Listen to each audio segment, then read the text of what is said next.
Shalom, shalom, Boker Tot. Les saludamos aquí desde la República de Guatemala con una bella imagen de fondo, la que estamos tomándola en tiempo real.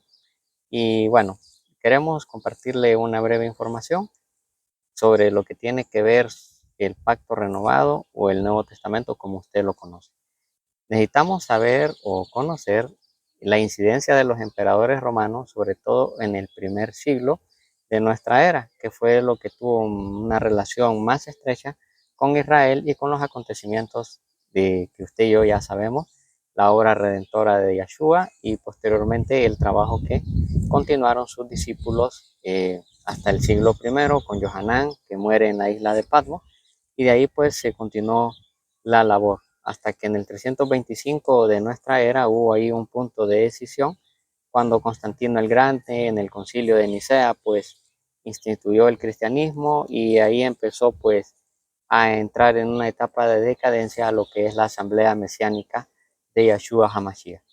Bueno, para que entendamos el contexto histórico en el cual fueron dados los relatos de los evangelios, vamos a empezar con el primer emperador una vez que pasó el periodo de la República Romana y fue Augusto César. ¿Quién fue Augusto César? Bueno, Augusto César gobierna Roma en el año 27 antes de la era común hasta el año 14 después de la era común. Ese fue el gobierno de este soberano y se caracterizó por algo. Roma, en el gobierno de Augusto César específicamente, atravesaba severas crisis económicas. Las arcas del Estado estaban prácticamente vacías y se necesitaba con urgencia de recursos económicos. Augusto César emprende lo que es la conquista de Egipto cuando la reina Cleopatra, que había hecho pareja primero con Julio César y que tuvo un hijo con él, Cesarino, fue a Roma, pero una vez que Julio César es asesinado, Cleopatra se ve obligada a regresar a Egipto. Ahí en Egipto llega el general Marco Antonio de Roma. Cleopatra logra enamorarlo, hacen pareja, tienen 3 hijos más y logran formar un reino muy próspero ahí en la tierra de Misraín. Pero Augusto César se decidió a anexar Egipto y emprendió una campaña militar. Esa campaña militar, pues Roma la emprendió con sus barcos, infantería y todo lo que usted ya sabe, la maquinaria de la que se disponía en ese momento.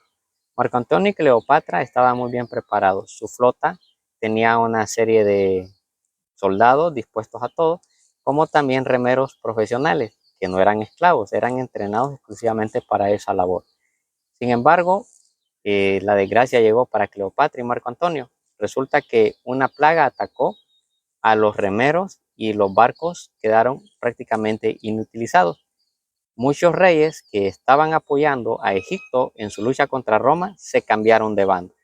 Uno de esos reyes que apoyaba a Cleopatra primero y después se cambió de bando fue Herodes el Grande.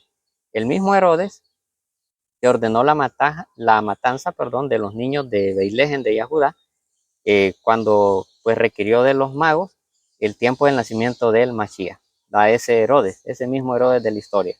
Y bueno, Augusto César, una vez que conquista Egipto, pues se anexa a ese país.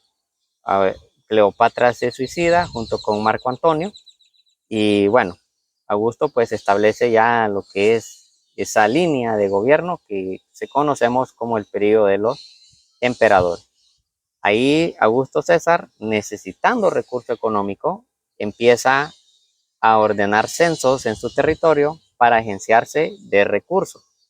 Y ahí, por eso, Yahoset con Miriam, su esposa, la madre que es de Yahshua, se vieron obligados por ese decreto a trasladarse de las regiones norte de Israel hasta Beilegen de Yahudá. Ahí se empadronan y quedan registrados y obviamente ya el Imperio Romano empieza a hacerse de recurso económico. Bueno, tenemos también el siguiente emperador que fue Tiberio César. Tiberio César gobierna del 14 al 37 después de la era común. Fue durante el gobierno de Tiberio César que Yahshua fue capturado y ejecutado.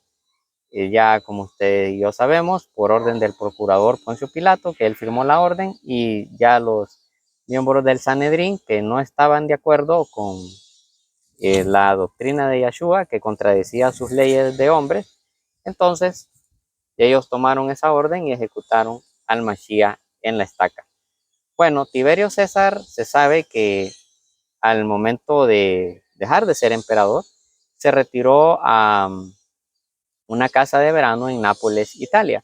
Ahí pues él dio rienda suelta a toda su pedofilia, donde tenía muchachitos de 14 años, 15 años, 16 años, para pues usarlos de juguete sexual. Una vez que se aburría de ellos, los mandaba a arrojar por un acantilado. Eso era terrible. Uno de esos niños, de tantos niños que Tiberio César abusó, se llamó Calígula, y este fue el siguiente emperador. Calígula gobierna del 37 al 41 después de la era común. Solo dura 4 años. Obviamente los traumas de Calígula, los que vivió en ese lugar, que estuvo ahí con Tiberio y los demás jóvenes, debe haber sido muy, ¿verdad?, estresante para él, las situaciones que atravesó, y por eso él mentalmente llegó a su edad adulta muy desequilibrado. De Calígula, pues sin razón alguna, ejecutó a muchos miembros de la Guardia Pretoriana. Todos los días antes de cenar mandaba ejecutar a un esclavo, y en fin, hizo una serie de locuras que realmente nos dejan pues un poco pasmados, ¿no? Pero Calígula, pues por sobre todo los abusos que cometió contra la Guardia Pretoriana, solamente dura 4 años. La Guardia Pretoriana, en alianza con el Senado, le dan el golpe de estado a Calígula, lo ejecutan y instalan a Claudio, siguiente emperador. Claudio gobierna del 41 al 54 de la era común. Claudio se menciona en el libro de los Hechos, ¿verdad?, cuando él dio un decreto para expulsar a todos los judíos de Roma. Además de, en esa época de este emperador también se dio una gran hambruna, ¿verdad?, en esas regiones del imperio. Y bueno, el gobierno de Claudio pues no se caracterizó por ser, digamos, en alguna medida muy amigo del pueblo judío, pero se gozó de alguna estabilidad, si se puede llamar así. La mayor preocupación de los talmidín del primer siglo no era tanto contra el imperio romano, sino que contra los miembros del Sanedrín y algunos de los Kohanim o sacerdotes que servían en el templo. Básicamente era pues con las autoridades religiosas del Israel de ese tiempo. Ahora, con Nerón, que después de Claudio vino Nerón, del 54 al 68 de la era común, ahí ya empezaron los problemas para la asamblea mesiánica. Nerón incendia Roma, Nerón lleva a cabo una primera audiencia al apóstol Pablo, o Shaul, como es su término correcto. De esa primera audiencia, él sale exonerado ahí ante el tribunal de Nerón, pero en la segunda audiencia, ya definitivamente, Nerón da una sentencia de culpable y el apóstol pues es ejecutado en Roma, decapitado. Entonces Nerón encabezó la primer persecución. Este ya era un problema no solamente de la asamblea contra las autoridades religiosas de Israel, sino que ya contra las autoridades romanas. Entonces Nerón fue el primero en hacer, digamos, una persecución oficial por parte ya del imperio hacia el pueblo judío. Recordemos, no era contra la iglesia no existía en ese tiempo. La persecución que Nerón ordenó junto con otros emperadores más adelante fue contra el pueblo judío, bueno, principalmente contra el que creía en Yahshua, pero también el hecho de solo ser judío ya era un estigma suficiente como para que a usted lo mandaran a la arena romana, ¿verdad?, o le ejecutaran quemándole en un poste y que quedara como antorcha humana para alumbrar en las noches. Eso era lo que sucedía. Pero a la muerte de Nerón viene una inestabilidad política en Roma.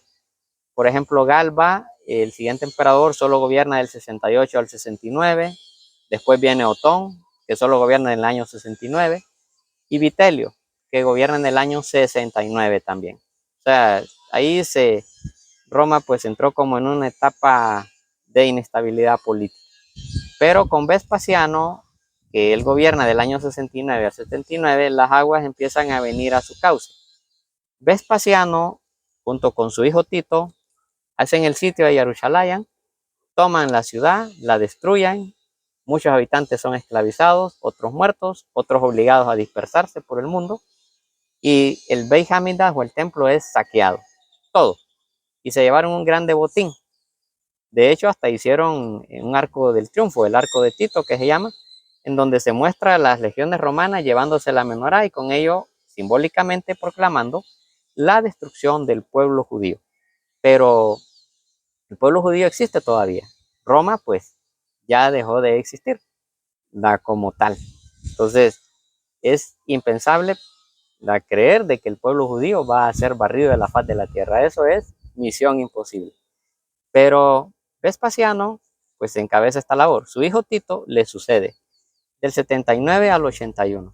Se dice en un Midrash o libro de sabiduría hebrea que Tito, pues en su arrogancia, pensando de que él había destruido al pueblo de Israel, su cultura y todo lo demás, pues lanzó palabras blasfemas hacia el cielo.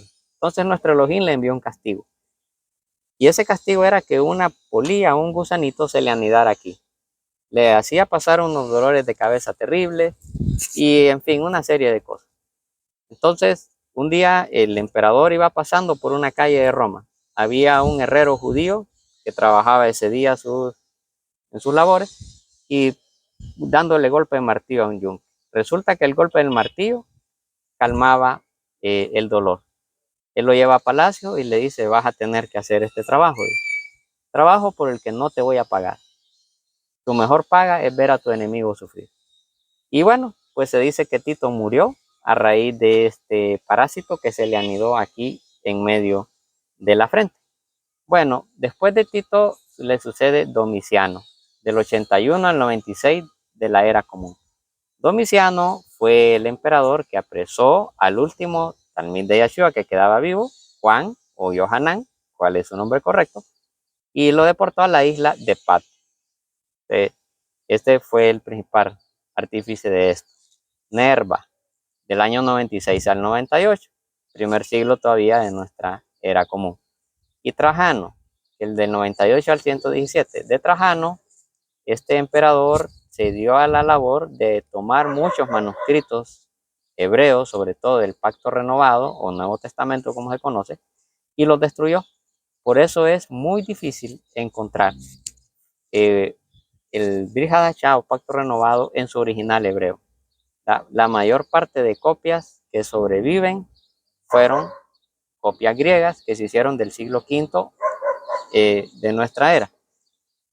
Y esas copias griegas se auxiliaron en copias arameas que existían. Las copias hebreas, lamentablemente Trajano se encargó de destruir la mayoría de ellas. Y por último tenemos a Adriano, que gobierna del 117 al 138.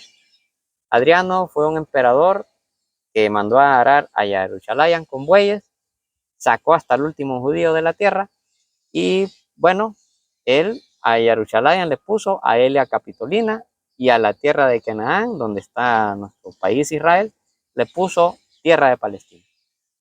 Pues bien, estos fueron los emperadores romanos que han tenido su relación con Israel, sobre todo en el primer siglo y parte del siglo segundo de nuestra era. Esperemos que esta información les sea de utilidad. Compártanos, regálenos su like. Cualquier duda, por favor, la dejen en los comentarios. Y no olvide suscribirse al canal si aún no lo ha hecho. Les saludamos, el Moreya José Ben Zebulón. Les desea muchas bendiciones de Yahweh en el nombre de Yeshua HaMashiach. Amén.